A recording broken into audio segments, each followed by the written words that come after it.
Cannon Fodder, the channel for Arsenal fans all over the world. And the first segment of the week, which is fan comments. And lo and behold, I've got my brother from another mother, Richard from Arsenal TV. Richard, how's it going this Bank Holiday Monday with you, man? Yeah, man. Happy Bank Holiday to you and everyone that's watching live as well. But yeah, I'm a bit deflated after the Liverpool defeat. But, you know, it is what it is. You know, it's only our third defeat. Well, sorry, it's only our first defeat within the season. But, you know, we just got to take it on the chin and move on to them lot next weekend. Yeah, there you go. Yeah, there you go. Just, it's in the past. We need to deal with it and just move on, you know. So, yeah, so those of you who are new to the channel, we go through all the comments that the subscribers and viewers put on the channel throughout the whole 7 days, and we just kind of pick out probably, I won't say the best ones, but we just pick out most of them because we can't read all of them. There's just actually this week, there's been so many because, as Richard rightly said, this was our first defeat in the new season, our third game in, and we're going to move on. We're going to move on from that. So, Richard, shall I go first, or do you want to go first? You go first. You go first. Okay, I'll go first then. Right. So the first comment I've got here, this one comes out from. Let's have a look here. From Glenn. I've got. Say again. What's that? Just make sure it's not the same ones that I've got. I hope not. Anyway, we'll be doubling up. Anyway, so this one comes out from Glenn, regular, and he says actually he's referring to the Easy Talk, which comes out every Friday at 7 o'clock, and he's talking about the Easy Talk, the last one we did with Richard, Andrew from Dial Square to Nowhere or Somewhere, I can't remember now. Yeah. And he says, what a fantastic panel and great discussion. I was leaning towards Xhaka, Ceballos, Torreira in the middle, but he put Danny, but I think he meant Andrew. He said, but Danny and Richard taught me into Willock instead of Xhaka. I like when I hear opinions that make me think. Richard, I love how you try to cram as much Arsenal gear into one frame as you can. Yeah. But he says it was really a really good live stream, Easy Talk that we did there. So but you know, the Xhaka debate. I know we spoke about the lineup before we went live, but I guess we'll talk about it the further we go into fan comments. Your turn. Yeah. Your turn. Okay, the first comment that I've got comes from Screenboy8, who's also a regular. And he put a great video, Alex and Richard. I hope you keep these comments reviews as a regular slot on Cannon Fodder TV. Come on, you Gunners. Yeah, so there you go. You know, like I said, we try and read all the comments that you guys put on Cannon Fodder TV. And as well, don't forget to go over and subscribe to Richard's channel, Arsenal TV, because he's making his way to 1,000 subscribers, and he's going to do something very, very special when he reaches 1,000 subscribers. Richard, you want to remind everyone what you're going to do? Yeah, I'm gonna be dyeing the middle of my hair if I get to 1,000 subscribers. So what do you mean? You mean when? Yeah, when I do. Yeah, when I do. At the moment, my subscribers is 785. So I'm 5 away from 790. So I'm not far away from 800. So yeah. So guys, again, make sure you go over there and subscribe to. And if you can't find it, I will put the link in the comments below. Well done.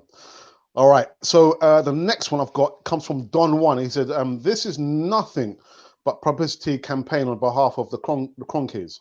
When you include the outgoing players and the money saved on the wage bill, they have spent about £60 million of Arsenal's money on players. Fool me once, shame on you. Fool me twice, shame on me. Truth is, they have fooled us so many times over the years." Now, Don One is just he's commenting on the Cronky Files, which I think I might make like a sub segment where I actually kind of give you guys some news on the Cronky movements. And I know there was an interview that he did, Josh Cronky that is, but he was talking about that. And in that interview, he does say that they were looking at the final, the Europa League Cup final against Chelsea. You know, we lost. And the second 45 minutes kind of dawned them that literally we need to, bring in a whole load of players. And in the video, I said, shame on you guys that you left it for the 45 minutes for you guys to actually realize that we need to bring in new players. 45 minutes, Richard, of the final, the Europa League Cup final. That point, they realized they have to invest money. Well, actually, they didn't really invest money. That's like money that was brought in from other income sources. But the 45 minutes of the second half of the final, that's when they realised they had to bring in some new recruits.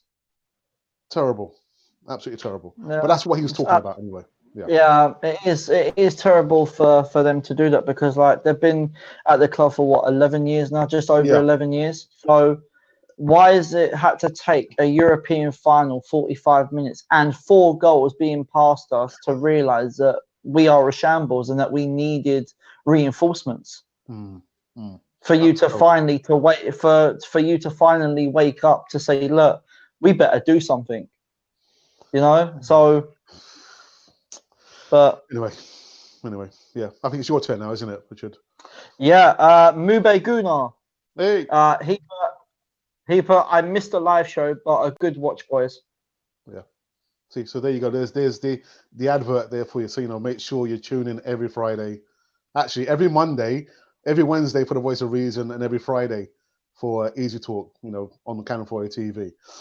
Right. Next one comes from Screenboy8, a regular on both of our channels, and he's just talking about my preview leading up to the Liverpool match. And I was asking the question: when was the last time that Arsenal won 3 of their consecutive opening games? And he came back and he said to me, it was a 2004/5 season was the last time we won 3 in a row, and we finished in second position in the Premier League. But we didn't win it, did we? We lost to Liverpool. But yeah, Screenboy, thanks for that. A bit of information. Back to you, Richard.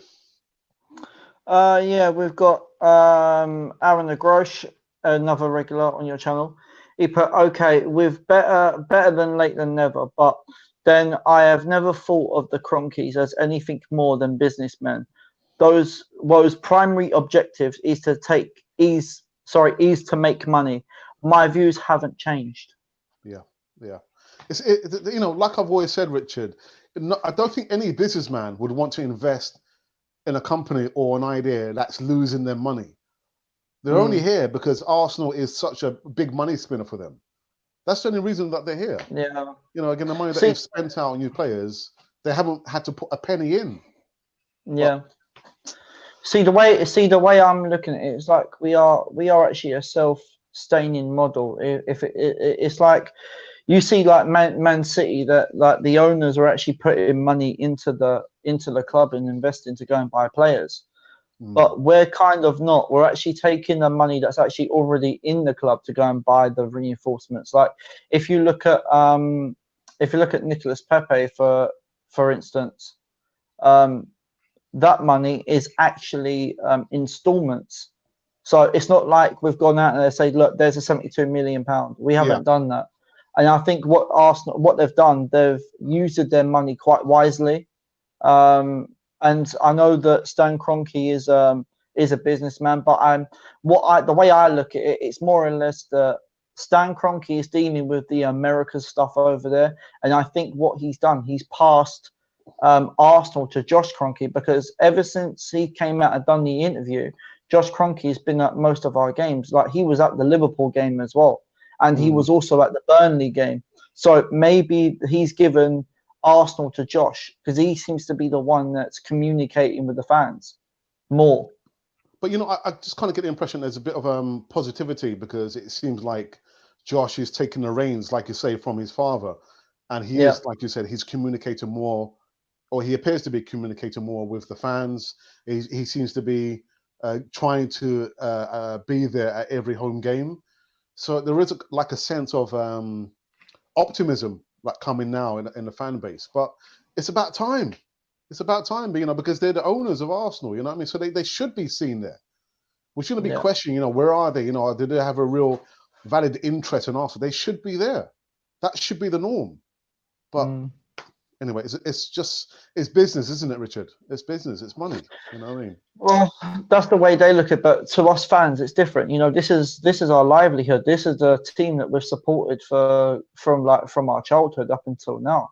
It's a club that we love so much, where we just want us to have good things. You know, we want to see us to get back in Champions League again, and for us to go and win the Premier League again. But like as I've said before, it's going to take time under the new regime. But you know, the people that wait, they achieve it. The thing is, I don't know if people are willing to wait. And I'm willing to wait for the success. You know, he will be successful, but that it's going to come with time. You know, a lot of the players, you have to give them time to gel, have that understanding, on the pitch. But it's going to come. We just, like you said, we need to give them a little bit more patience. Is it your turn or is it my turn? I think it's my turn, isn't it? Yeah, your turn. Yeah, my turn. Right, okay. I've got one here from Chelsea Donko, another regular on Cannon Fodder TV, as well as I think Arsenal TV. And he says, for me, it wasn't about the lineup. Now he's referring to the post-game review that I did after the match. He said, it wasn't for me about the lineup. Emery started, but more about game plan, tactics, and identity. We didn't even play to our strengths. That was Burnley's negative football. Hoof, a long ball. Hope Pepe or Oba get onto it. It was about possession, transitional play. All these things are non-existent in a system. It's more just picking players and sorting them in positions. There has to be instructions employed as well. Besides, wanting to change system every week and playing out the back for the sake of it in a pressing in the 4-2-3-1 with a number 10 is all I've seen continuously come from Emery. I'm going to work it backwards. So the pressing, the constant actually trying to play the ball out from the back, I just really I couldn't get my head out around it, Richard. You're playing against Liverpool. And actually, every game that we've played so far, we've tried to play the ball out from the back in really tight spots with, I think, players who still don't have the knowledge or way how to do it. Namely, again, I don't want to blame players, Richard, but for me, Guendouzi he's not really comfortable, literally playing out from the back. So you're already inviting pressure on the defense. We can't get out. Sometimes just hit the ball on, change it up. There was no plan B. There was no plan B that I could see against Liverpool. No. But yeah, I think they are playing under instructions, Josie. But unfortunately, the instructions and the tactics, it weren't the right tactics to be played against Liverpool. That's all I can say. That's all I can say about that. Do you know what, if you're going to refer to the Liverpool game now, what I would have expected now, really, we should have been 2-0 up, even going into half-time. We should have been 2-0 up because you had Nicolas Pepe with that chance, which he was a bit unlucky, and you had Aubameyang with that looped ball over the top of the keeper, which was off target. But I just think that we should have went with the 3 at the very start of the game. We should have went with 3. We should have went with Abba, Laka, and Pep for the front 3. We should have went with the 4-3-3. Lacazette should have started. Torreira should have started. That's for sure. I don't think Xhaka should have started. The only problem that we've got is our fullbacks. That's our only problem. But we've already dealt with that because obviously Tierney we've brought in, but he's not ready to play yet because he's still injured. We've got Bellerin that's slightly coming back from injury, but he's not. I don't think he's match fit yet. So that's all been sorted. Now I expected from Emery was to change it up because clearly playing out from the back did not work whatsoever. Yeah. See, the way I would have thought is try it once. If it doesn't work, then play it over the top. Confuse them. Yeah. Confuse them. Yeah. Now, if you knew that Liverpool have increased their pressing in like they're going to come more forward to what they were last season, then play it over the top because at least if you play it over the top, then you've got a better chance that Aubameyang or Pepe would easily get onto it. And then Liverpool's defenders will have to try and catch them up because obviously with that they've got that extra yard off from them. So maybe that's what Emery should have done. I think that Xhaka, I think he was poor for me. I think even Guendouzi was, to be honest. I just think that maybe the tactics wasn't right Mm. to an extent. But I think that people have got to realize there's no point in ranting about the Liverpool game because you've got Liverpool and Arsenal have got two different objectives. Our objective is to get into Champions League next season. Whereas you've Mm. got Liverpool that are challenging for the title and probably defending the Champions League next season. So And they are the reigning Champions League champions as well. exactly. So So yeah, yeah. so really to take that L from them was expected because Mm. they're on a complete different level to us at the moment. Mm. So Yeah, yeah. I think you're right. There's no point in ranting and raving about it. You know, what I mean, it is what it is, isn't it? So we just need to suck it up and get on with it because we're yeah, not Arsenal are not going to win every game in the season. no, We're not going to win every game in the season. You know, we're in transition. We're still in transition. We've got new players in. So, yeah, to ask the players, to win every game with these new set of players is a big ask. Even more so against the reigning Europa League, the Champions League champions, Liverpool. mm, But yeah, I just want, like it says here, fan comments 3 lessons learned. We need to learn from that lesson there. And Emery, come on, man. If you do tune into the Cannon Fodder TV or Ask for TV, man, just listen to what Richard and I are telling you, man. I'm just Anyway, I'm just hoping that Emery has learnt from his lesson from the Liverpool game because he probably realizes that playing two up top has clearly not worked. So why don't you play for the free against Tottenham? Then you've got but better a chance. but that's why I say, if he played Lacazette, one of Lacazette's strength is holding up the ball. So you're Mm, hoofing the ball up to players really that their strengths are not to hold up the ball. Pepe and Alba, they need someone to hold the ball up to bring them into play. And that link was Lacazette, and he wasn't playing. Oh yeah, he was mm. brought on in the 10th. Well, before what was it the 80th minute? Yeah, Yeah, with 10 minutes to go, I 10 think minutes that to go. if that's coming from a Liverpool, I reckon Liverpool was laughing at that, Of saying, "Well, course, look, of course.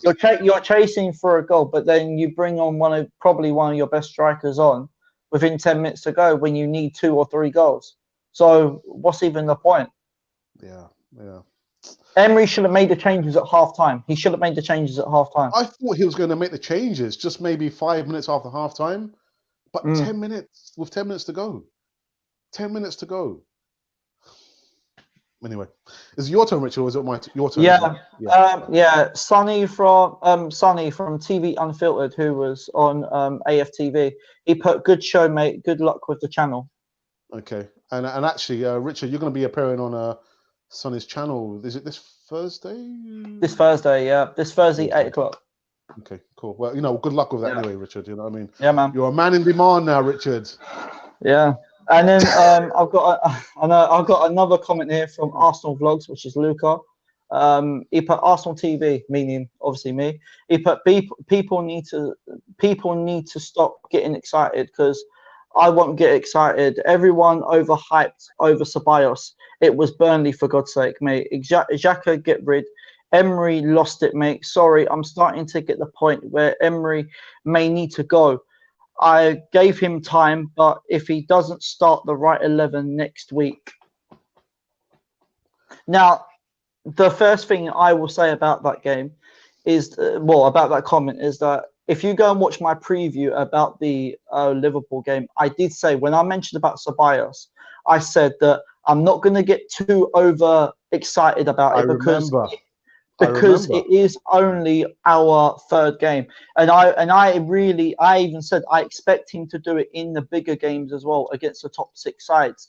And I don't think everyone, he was the only player during that Burnley game that actually put in a 10 out of 10 performance. His work rate, his tracking back, everything was better to what we've looked for in a midfielder that we've been crying out for since Santi Cazorla or Cesc Fabregas. It's been that long, but I don't think a lot of the fans are getting hyped over it. It was just that he put in a great performance, and we've still got a long way to go until the end of the season. So you never know. He may put in a lot of good performances during the next couple of games. We never know. But you've also got to realise that he still needs to adapt to the Premier League as well. Because it's his first time in the Prem. So Yeah, Yeah.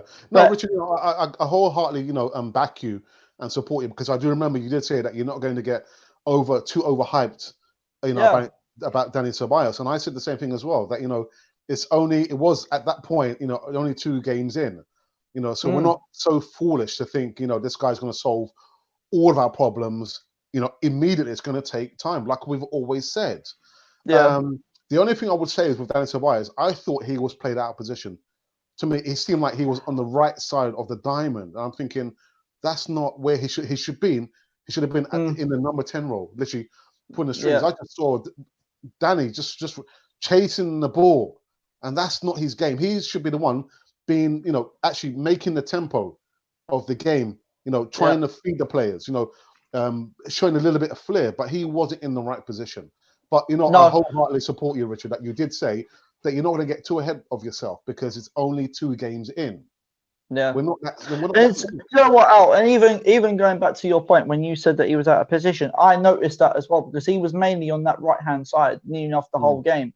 mm, And I'm mm, sitting here thinking to myself, how can he pull the strings in midfield and to create chances when he's playing out wide? He's mm, not a wide man. Play him centrally, because if you yeah. play him centrally, then he can give the support to Aubameyang and Pep. And I think that Mm, is what we was lacking as well. yeah. Yeah.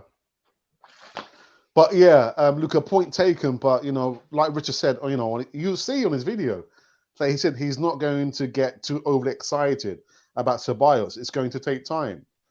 But anyway, right. So I'll go on to my comment. I think it's a long one, and this one comes from Arnav Ghosh, another regular, and he says, "There is more than meets the eye. Notice that David Lewis didn't do the 2 main things that he's known to do. Not once did he play the ball long diagonally across the field.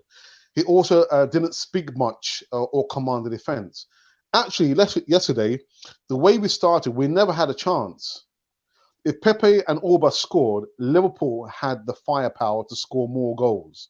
We had much more of the ball in the last 15 minutes because Liverpool took it easy, taking their foot off the gas, taking off Salah and Mane. Somebody needs to talk to Unai Emery, or he should come forward and explain his tactics." In regards to the last 10, 15 minutes, I understand what you're saying, that they took off um, Salah and Mane. But I think even before then, we will become into the ascendancy because you can see we're having like more opportunities. We're stringing passes, together. So I think for you to say that they took the foot of the pedal is probably a little bit unfair on Arsenal, because one thing, or maybe the positive thing about our performance, I don't know whether you agree with me, Rich, is that Arsenal really, they didn't give up. They were always trying to go forward, and Yep. eventually, Torreira, got the goal. But yeah, you're right. I think Unai Emery, I think he probably did come out and explain, after the match, what his thinking was with the tactics. But no, there are some positives that can come out of the game in regards to David Lewis. You're right. I can't remember him hoofing the ball long. I don't think he. Um, I think he he did. was again. Say again, Richard.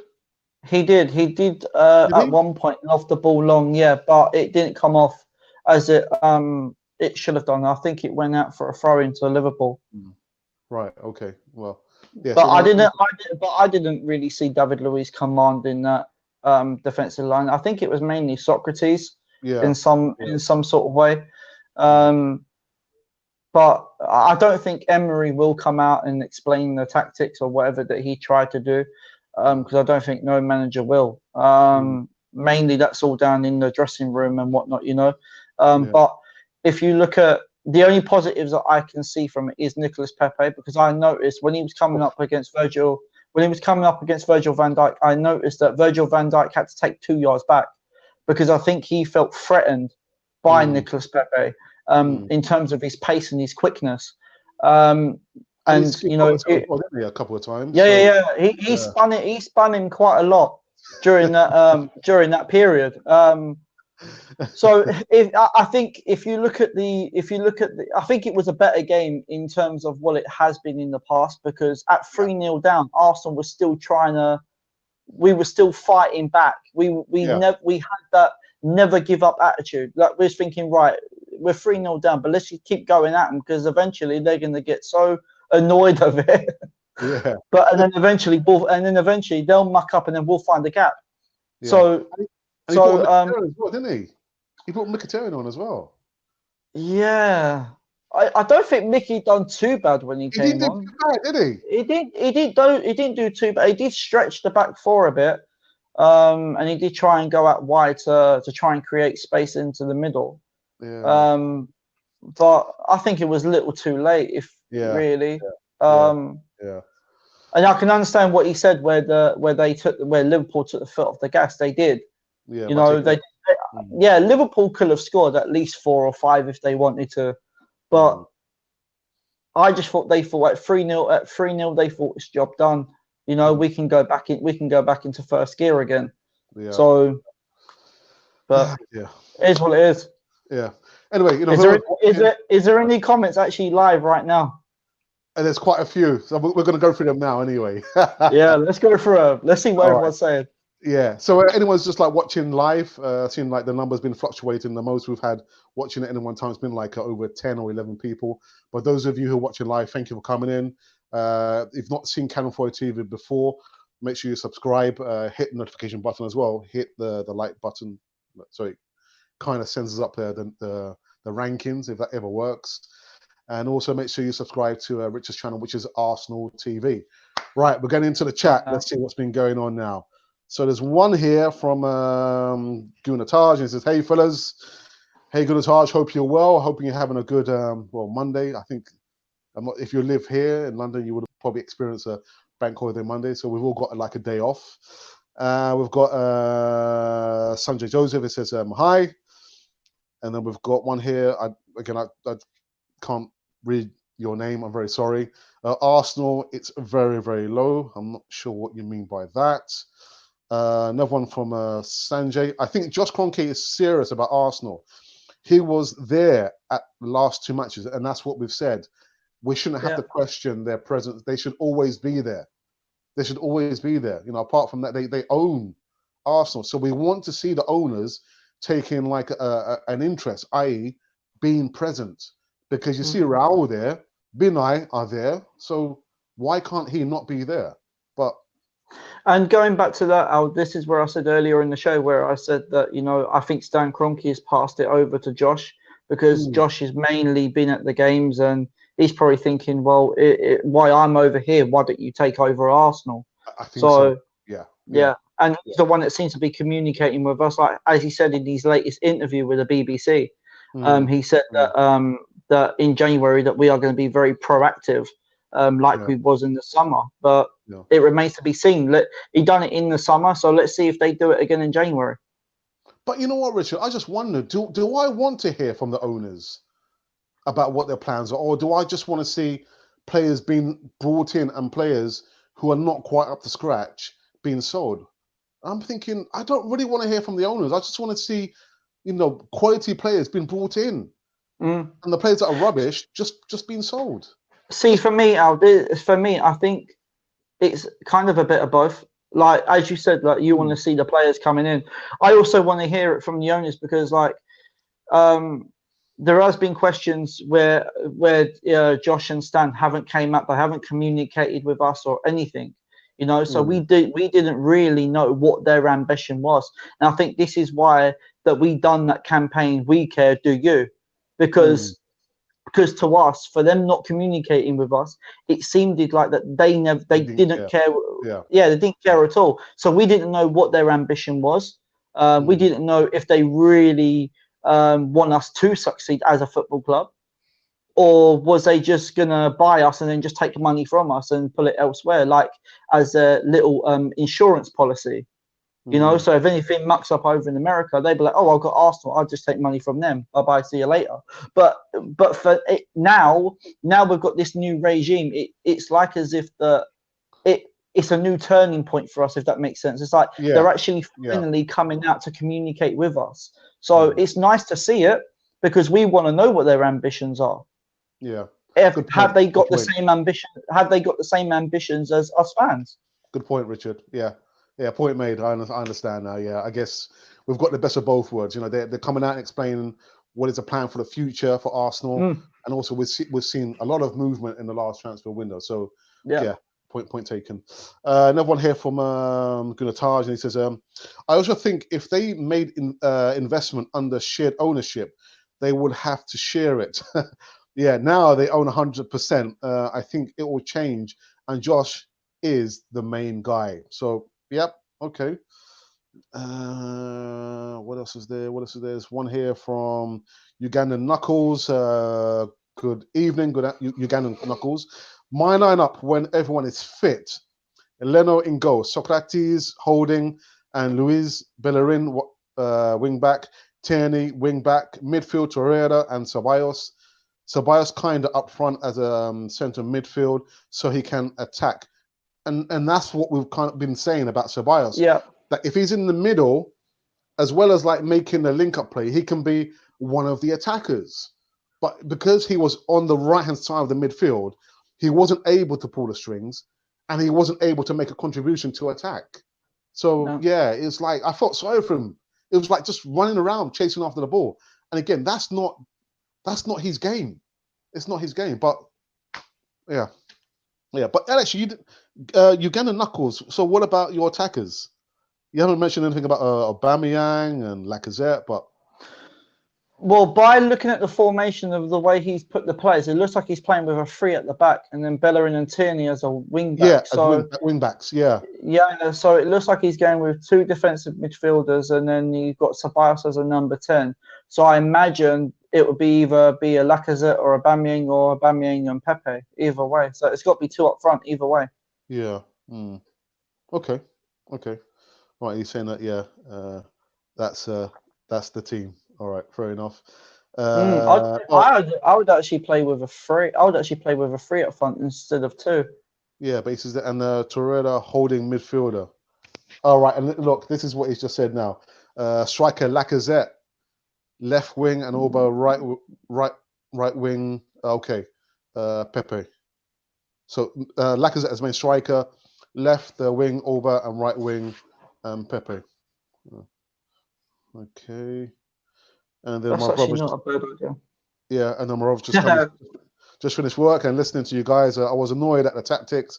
However, we are a work in progress, match by match, game by game. Yep. And yeah, yeah, I always say for me, I can't think too far ahead. I just try and think about the here and now. Let's deal with the here and now, and the next game will kind of look after itself. But yeah, I Yeah. think my brother's right. You know, game by game, match by match. And guys, do you think Unai knows his 11? Still questions to finding our perfect 11. I think he does. He just, for some reason, just doesn't want to play them. It's got to be Aubameyang, Lacazette, and Pepe up front. It has to be. Yeah. As to why he See, didn't do play you know them. what?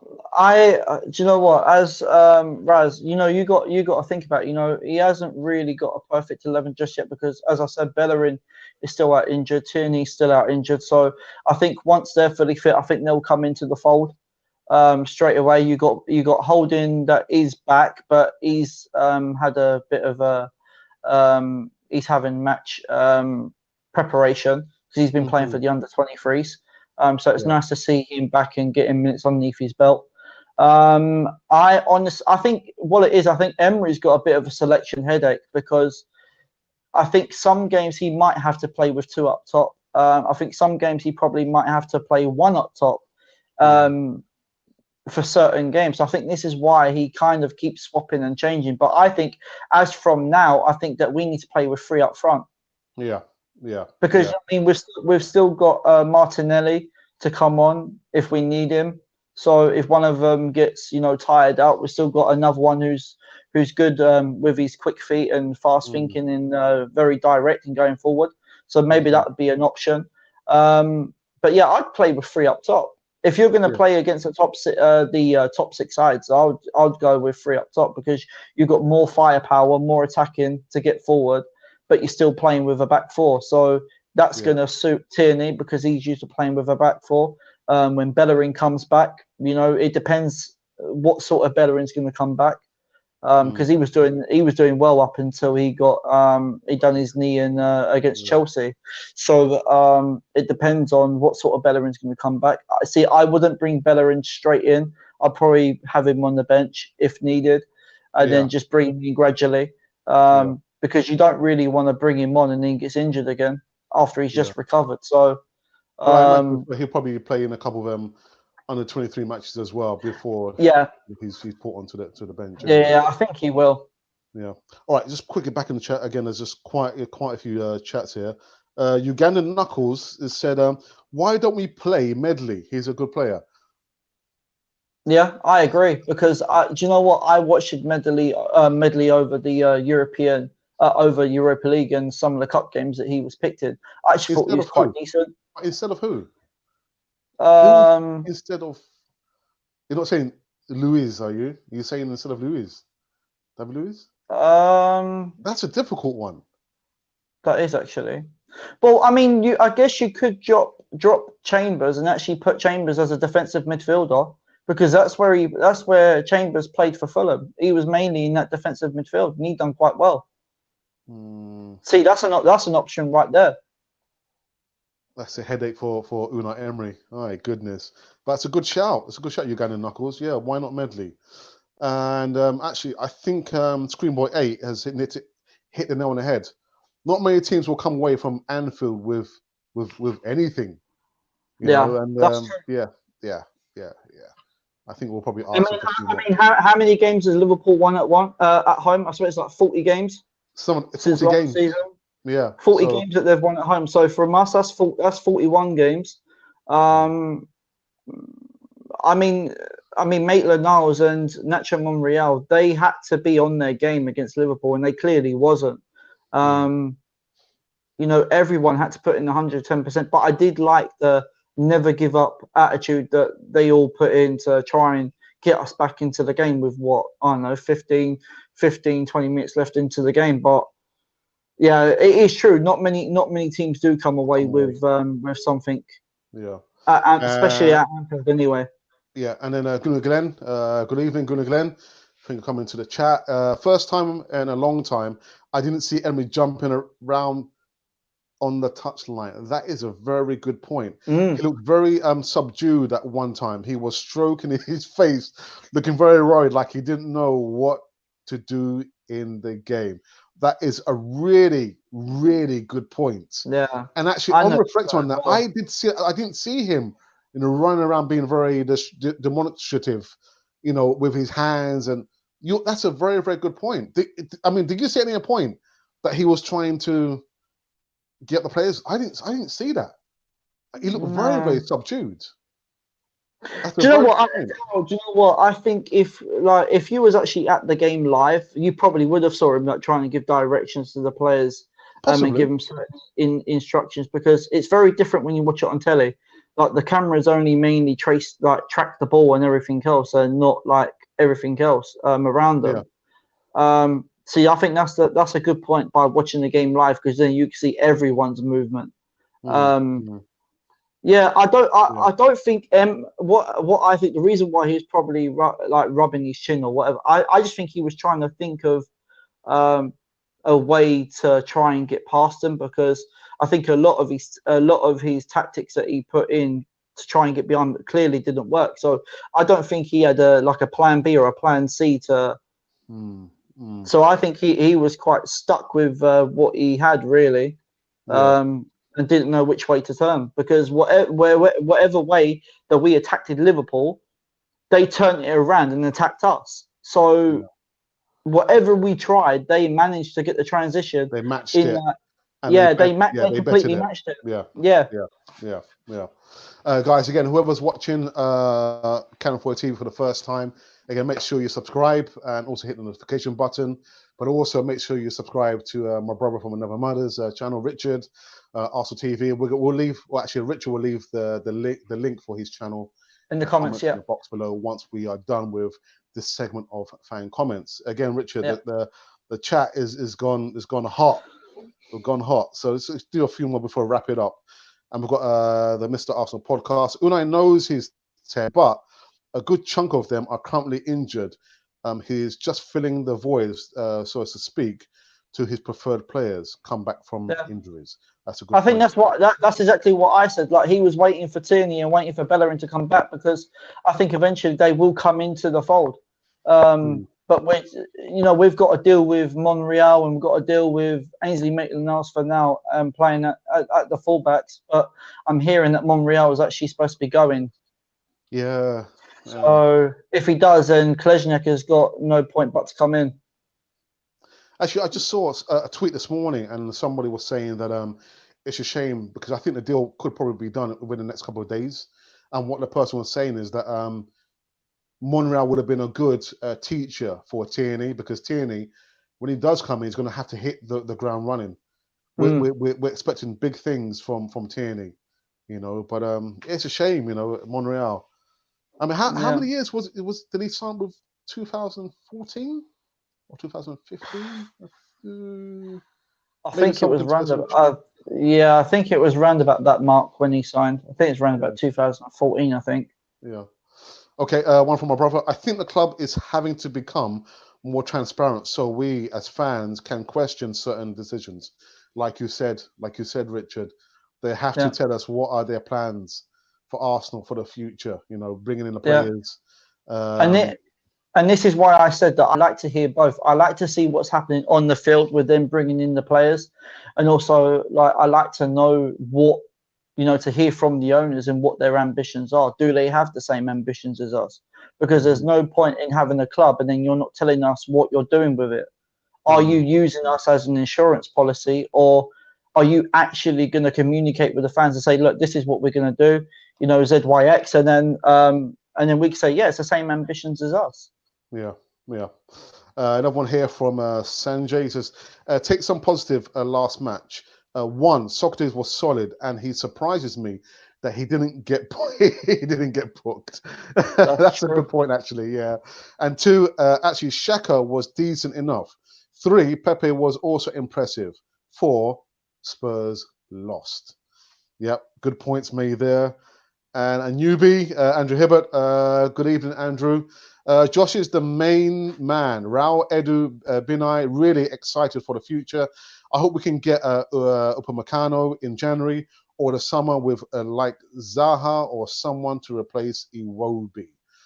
Yeah, I don't want Zaha.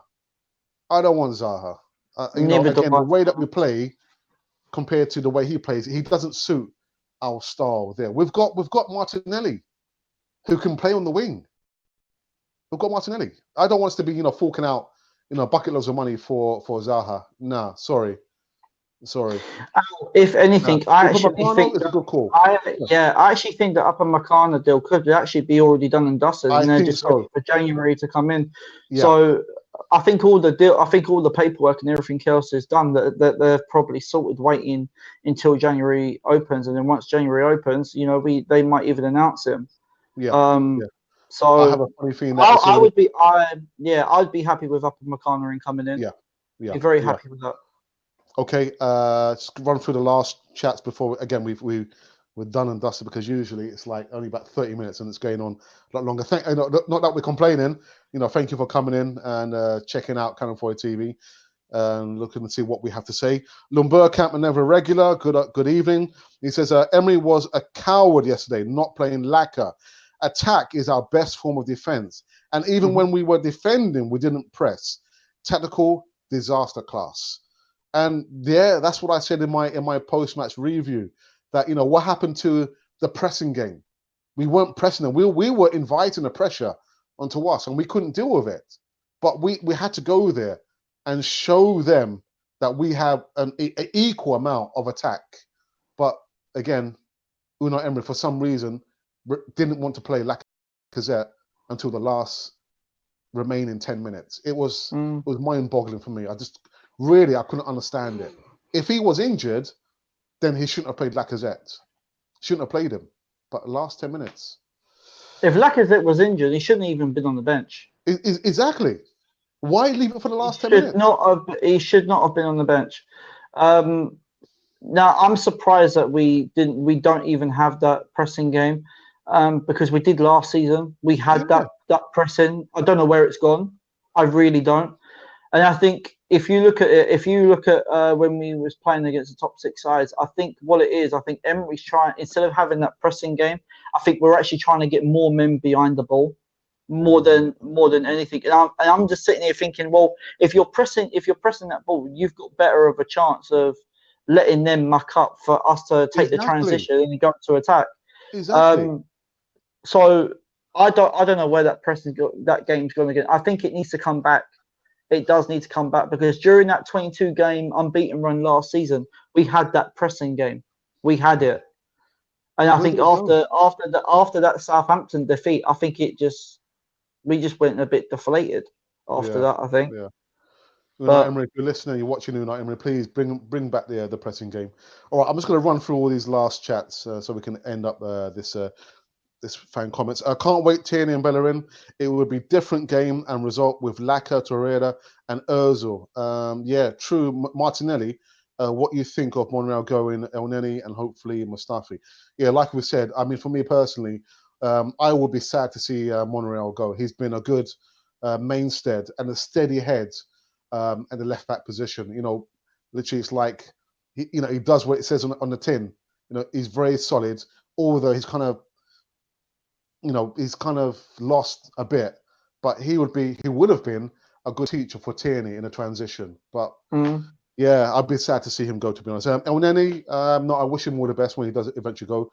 Mustafi, we said 1,000 times, it's time for him to leave the building. Yeah.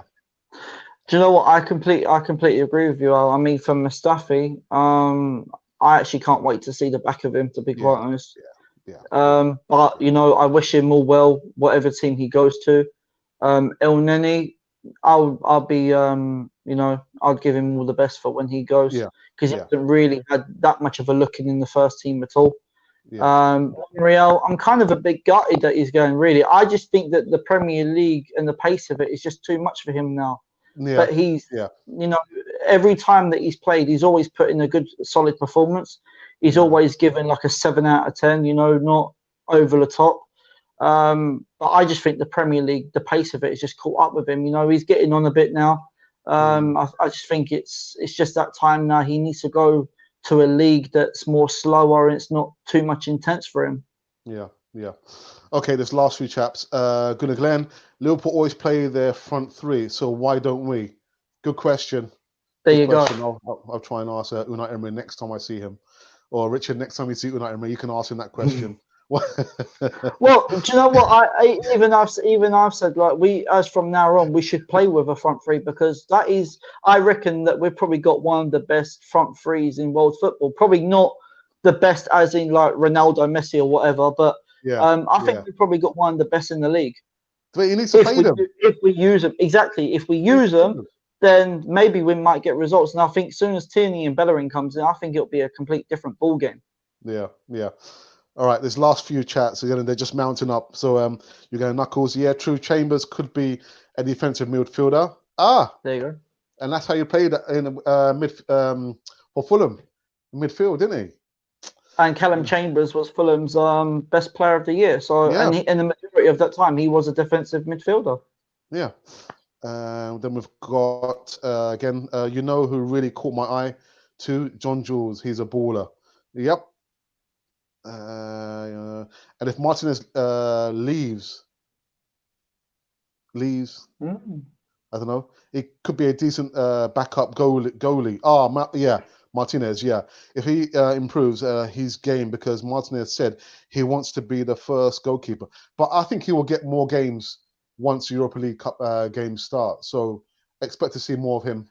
And you've still got the Carabao Cup, and you've still got FA Cup games as well. There you go. Yeah.